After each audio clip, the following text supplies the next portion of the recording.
Cette idée sûrement guattarienne que la schizophrénie c'est une alternative, que le schizophrène dans le monde capitaliste c'est quelqu'un qui détérialise.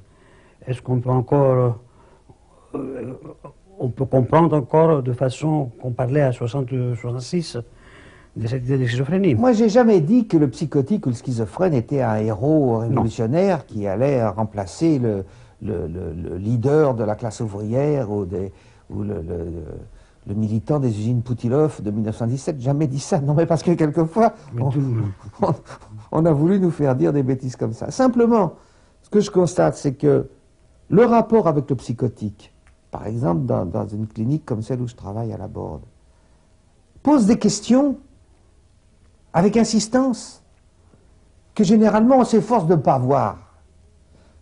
Remet en question le monde des significations dominantes, le monde des relations sociales, le monde de l'échange, le monde de l'affect.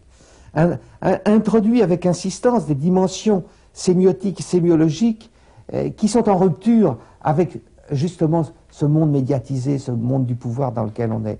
Alors, d'une certaine façon, c'est comme une sorte de laboratoire très important. Alors, la psychiatrie, tout le monde s'en fout, on la laisse dans une misère épouvantable. Je suis allé, comme vous savez, à l'île de Léros, où j'ai vu des choses difficiles. Je suis allé aussi, j'ai visité des hôpitaux dans la banlieue d'Athènes, qui sont quelque chose d'assez épouvantable à voir.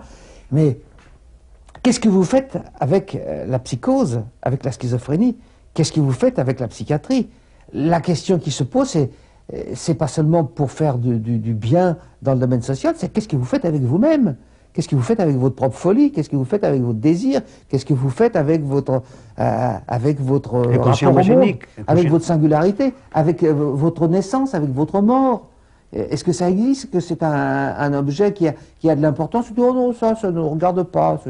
On fait de la télévision, on fait de la production, on est dans le marché commun, et la singularité, la finitude, c'est pas notre projet. Ah bon, ça m'étonnerait beaucoup, parce que c'est quand même quelque chose qui est au cœur de l'existence.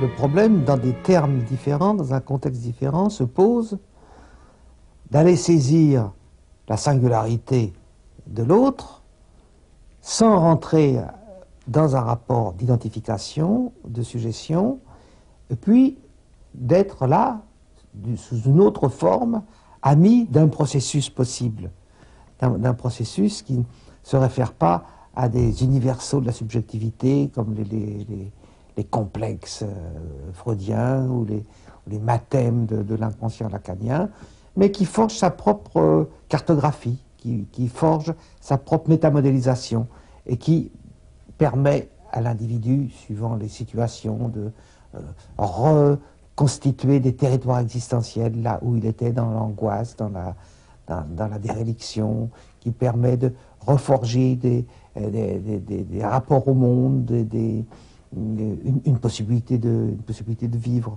Alors c'est donc une activité qui se veut non modélisante et qui est beaucoup plus sous l'égide d'un paradigme esthétique que d'un paradigme scientifique, puisqu'il s'agit à chaque fois finalement dans une cure de forger une œuvre singulière.